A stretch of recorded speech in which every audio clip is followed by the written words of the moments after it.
Halo adik-adik, jumpa lagi bersama saya di sini di channel Kunci Jawaban. Pada kesempatan kali ini saya akan melanjutkan video yang kemarin untuk membahas buku Bu Pena Jilid 6A tema 1 yang berjudul Selamatkan Makhluk Hidup. Langsung saja jika adik-adik sudah ada bukunya langsung dibuka halaman 60. Di sana ada ayo berlatih IPA adik-adik. Ya, saya langsung baca aja soalnya ya adik-adik ya untuk mempersingkat waktu. Nomor 1. Apa tujuan manusia melestarikan tumbuhan? Jawabannya adalah agar tumbuhan tidak punah. Saya ulangi, jawabannya adalah agar tumbuhan tidak punah. Nomor 2, bagaimana cara melestarikan tumbuhan? Jawabannya adalah banyak adik-adik mengembangbiakan tumbuhan, tidak menebang pohon sembarangan, melakukan tebang pilih, melakukan penghijauan, dan lain-lain. Kemudian nomor 3, tuliskan 3 contoh tumbuhan langka yang ada di Indonesia. Jawabnya adalah bunga bangkai, Rafflesia arnoldi, dan kantong semar. Nomor 4, jelaskan cara pelestarian in situ dan ex situ pada tumbuhan langka. Yang 4A ya, adik-adik jawabnya adalah pelestarian tumbuhan langka secara in situ dilakukan pada habitat asli tumbuhan tersebut berada. Sedangkan pelestarian tumbuhan langka secara ex situ dilakukan di luar habitat asli tumbuhan tersebut berada. Kemudian yang B, berikan satu contoh pelestarian secara in situ dan ex situ pada tumbuhan langka. Jawabannya contoh pelestarian tumbuhan langka secara in situ adalah hutan lindung, dan contoh pelestarian tumbuhan langka secara ex situ adalah kebun raya. Nomor 5, apa yang terjadi jika tumbuhan langka akhirnya punah? Jawabannya adalah tumbuhan langka tersebut tidak akan bisa kita jumpai lagi di bumi, tidak bisa kita manfaatkan dan dikembangbiakkan lagi. Kemudian untuk nomor 6, yang ini silakan adik-adik jawab secara mandiri. Kemudian kita langsung menuju ke halaman 61. Di bawahnya ini ada ayo berlatih bahasa Indonesia.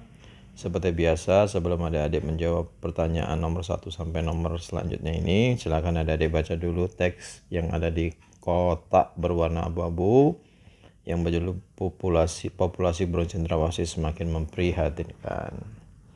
Setelah itu saya langsung aja ke nomor 1, mengapa burung cendrawasih perlu dilindungi? Jawabnya karena burung cendrawasih termasuk hewan yang populasinya makin berkurang dan langka. Nomor 2, apa penyebab berkurangnya populasi burung cendrawasih? Jawabannya, penyebabnya adalah perburuan burung cendrawasih atau perburuan liar burung cendrawasih untuk dimanfaatkan bulunya yang indah. Nomor 3, berapa jumlah populasi burung cendrawasih yang berkurang? Jawabannya adalah setiap 1 km persegi hanya ditemukan 2-3 ekor. Kemudian nomor 4, di manakah kita dapat menemukan burung cendrawasih? Tuliskan jawabanmu dalam bentuk peta pikiran berikut. Seperti ini adik-adik ya, saya sudah kasih huruf A, huruf B, huruf C, dan huruf D.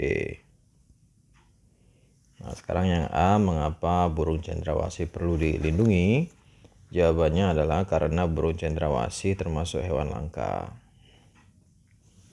Kemudian yang B, berapa jumlah populasi burung cendrawasih yang berkurang? Jawabannya adalah tiap 1 km persegi hanya ditemukan 2-3 ekor. Kemudian yang C, di mana kita dapat menemukan burung cendrawasih? Jawabannya di hutan hujan tropis di Indonesia Timur, Papua Nugini, dan Australia Timur. D, apa penyebab berkurangnya populasi burung cendrawasih? Jawabannya adalah burung cendrawasih. Kegiatan perburuan burung cendrawasih secara liar. Kemudian nomor 5,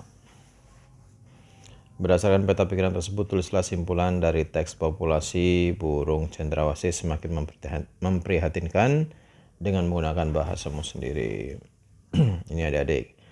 Burung cendrawasih termasuk hewan langka. Kita dapat menemukannya di Indonesia Timur dan hanya di negara Papua Nugini dan Australia Timur. Saat ini burung cendrawasih hanya dapat ditemukan 2-3 ekor dalam tiap 1 km persegi. Hal itu karena maraknya perburuan burung cendrawasih secara liar.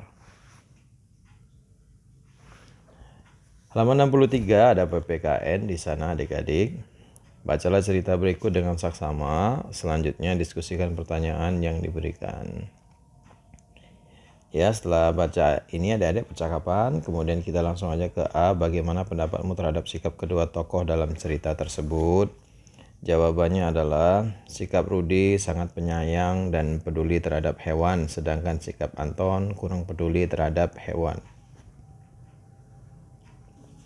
Kemudian yang B, apa sila Pancasila yang diterapkan dalam cerita tersebut? Jelaskan. Sila pertama yaitu sikap Rudi yang menyayangi hewan sebagai rasa syukur atas anugerah Tuhan, dan sila kedua yaitu sikap Rudi yang peduli terhadap hewan. Kemudian yang C, apa sila Pancasila yang tidak diterapkan dalam cerita tersebut? Jelaskan. Jawabannya adalah sila pertama yaitu sikap Anton yang kurang menyayangi hewan peliharaannya sebagai rasa syukur atas anugerah Tuhan, dan sila kedua yaitu yang dilanggar sila kedua ya adik-adik, yaitu sikap Anton yang tidak peduli atas hewan peliharaannya. Kemudian yang D, apa manfaat menerapkan sila-sila Pancasila yang menunjukkan sikap peduli terhadap hewan? Jawabannya adalah hewan mendapat kehidupan yang baik dan layak, hewan menjadi terlindungi, kemudian populasi hewan terjaga sehingga tidak punah. Kemudian nomor 2, apakah kamu telah menerapkan sila-sila Pancasila yang menunjukkan sikap peduli terhadap hewan? A. Jika sudah, ceritakan pengalamanmu dalam menerapkan sila-sila Pancasila tersebut. Saya pilih yang sudah ya adik-adik ya, ini dia. Sudah, saya selalu menyediakan makanan ikan dan nasi di belakang rumah untuk kucing-kucing liar yang melewati belakang rumah saya. Begitu. Kemudian lanjut ke halaman 64, bahasa Indonesia. Di sini adik-adik silakan baca dulu teks pertama dan teks kedua. Kemudian adik-adik saya bisa bantu nomor 3 dan nomor 4 saja. Selebihnya silakan dikerjakan karena ini adalah tugas praktik ya adik-adik ya.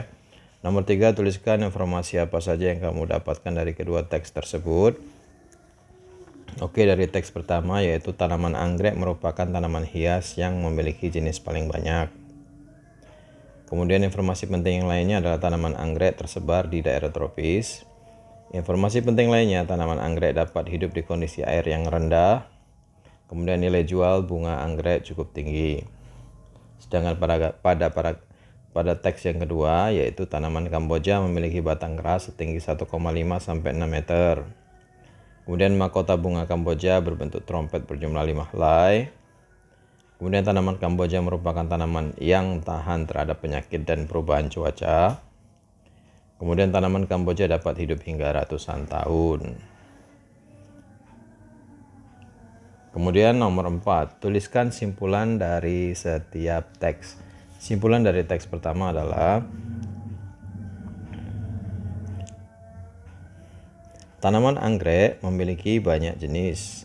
Tanaman anggrek tersebar di daerah tropis dan dapat hidup di kondisi air yang rendah. Kemudian tanaman anggrek memiliki nilai jual yang cukup tinggi. Untuk teks yang kedua adalah tanaman Kamboja memiliki batang keras setinggi 1,5 sampai 6 meter, mahkotanya berbentuk trompet berjumlah 5 helai. Tanaman Kamboja tahan terhadap penyakit dan dapat hidup hingga ratusan tahun. Kemudian kita menuju ke halaman 69. Di halaman 69 ini ada ayo berlatih bahasa Indonesia adik-adik. Silakan adik-adik baca dulu sebuah teks yang berjudul Bunga Edelweiss. Setelah itu, di halaman belakangnya ada tugas yaitu tuliskan informasi penting dari setiap paragraf dalam bentuk peta pikiran. Lalu tuliskan simpulan berdasarkan peta pikiran yang telah kamu buat tersebut, tuliskan dalam bentuk paragraf. Oke, sekarang saya sudah tuliskan di sini halaman 69. Judulnya adalah Bunga Edelweiss. Informasi pentingnya ada 5 di sini saya tulis adik-adik. Yang pertama, bunga Edelweiss berwarna putih kuning atau putih coklat. Kemudian bunga Edelweiss dikenal dengan sebutan bunga abadi. Kemudian bunga Edelweiss ditemukan mulai dari Gunung Gede hingga Gunung Tengger. Kemudian Edelweiss mampu bertahan hidup di atas tanah tandus. Kemudian tumbuhan Edelweiss tidak mampu bertahan hidup di daerah hutan yang gelap dan lembab. Silakan adik-adik stop dulu videonya dan disalin jika saya membacanya terlalu cepat. Kemudian simpulannya seperti ini adik-adik. Bunga Edelweiss berwarna putih, kuning, atau putih coklat. Bunga Edelweiss dikenal dengan sebutan bunga abadi. Bunga ini ditemukan dari Gunung Gede hingga Gunung Tengger. Edelweiss mampu bertahan di daerah tandus, namun ia tidak mampu bertahan hidup di daerah yang gelap dan lembab. Oke adik-adik, lanjutnya kita ke halaman 70 masih. Ini ada ayo berlatih PPKN. Yang pertama adalah tuliskan bunyi sila-sila Pancasila beserta sikap yang harus diterapkan dari setiap sila tersebut terkait sikap peduli terhadap tumbuhan. Oke adik-adik, sila pertama sudah dikerjakan oleh bukunya ya adik-adik ya. Sila pertama bunyi silanya ketuhanan yang Maha Esa, sikapnya adalah bersyukur kepada Tuhan yang Maha Esa terhadap penciptaan tumbuhan. Oke, sila kedua di sini saya lanjutkan. Sila kedua berbunyi kemanusiaan yang adil dan beradab. Sikap dari sila kedua, penerapan sila kedua adalah merawat tumbuhan dengan rutin. Kemudian yang sila ketiga bunyinya Persatuan Indonesia. Penerapan sila ketiga adalah bersama-sama melakukan penanaman pohon atau reboisasi. Kemudian sila keempat berbunyi kerakyatan yang dipimpin oleh hikmat kebijaksanaan dalam permusyawaratan perwakilan. Penerapan sikapnya adalah berdiskusi untuk mengadakan kegiatan penghijauan di berbagai wilayah yang tandus. Kemudian sila kelima yang berjudul keadilan sosial bagi seluruh rakyat Indonesia adalah membagi, penerapan silanya adalah membagi tugas untuk memelihara, menyiram, dan memupuk tanaman dengan rutin dan adil. Kemudian nomor 2 di sini tugasnya adalah bacalah cerita berikut dengan saksama. Selanjutnya diskusikan pertanyaan yang diberikan. Silakan adik-adik baca percakapan yang ada di sini. Saya langsung aja ke A ya adik-adik ya. Apakah kedua tokoh pada cerita di atas telah menerapkan sila Pancasila? Jelaskan. Jawabnya adalah tidak. Tokoh Siti sudah menerapkan sila-sila Pancasila, sedangkan tokoh Badu belum menerapkan sila-sila Pancasila. Kemudian yang B, sila berapa yang dilanggar ketika tidak mematuhi jadwal merawat tanaman? Jelaskan. Jawabannya adalah sila keempat, karena menurut cerita tadi adik-adik, karena jadwal merawat tanaman sudah ditentukan dengan cara diskusi dengan persetujuan bersama. Kemudian yang C, sila berapa yang dilanggar ketika tidak mau merawat tanaman? Jelaskan. Jawabnya adalah sila pertama, yaitu tidak mensyukuri anugerah Tuhan berupa tumbuhan, dan juga melanggar sila kedua, yaitu tidak mau merawat tanaman dengan baik. Kemudian yang D, apa akibatnya jika kita tidak menerapkan sila-sila tersebut? Jawabnya adalah tanaman akan layu dan mati. Nomor 3, kita harus memiliki kepedulian terhadap tumbuhan. Berilah contoh kegiatan yang menunjukkan kepedulian terhadap tumbuhan. Setelah itu, jelaskan nilai-nilai Pancasila yang diterapkan pada kegiatan tersebut. Ini contohnya adik-adik, Rudi dan Rita bersama-sama merawat tanaman di halaman depan rumahnya. Itu aja ya. Nah, ini ada penerapan sila-silanya, yaitu sila pertama, mereka telah mensyukuri anugerah Tuhan berupa keberadaan tanaman di halaman rumahnya. Penerapan sila kedua juga ada di sana, yaitu mereka telah menyayangi sesama makhluk hidup berupa tumbuhan tadi adik-adik. Kemudian ada juga penerapan yang sila ketiga. Mereka bekerja sama dan bersama-sama merawat tanaman itu. Nah, itu dia nomor 3-nya adik-adik. Saya rasa sampai di situ aja perjumpaan kita pada kali ini. Belajar kita kali ini sampai di situ aja adik-adik ya. Jangan lupa untuk diulang-ulang sehingga adik-adik bisa lebih paham lagi materi yang sudah kita bahas. Selanjutnya kita akan membahas latihan soal subtema di video berikutnya.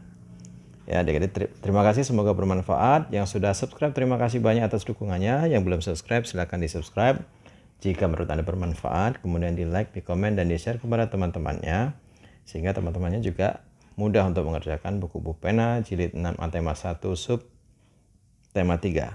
Selamatkan makhluk hidup. Oke, terima kasih dan sampai jumpa.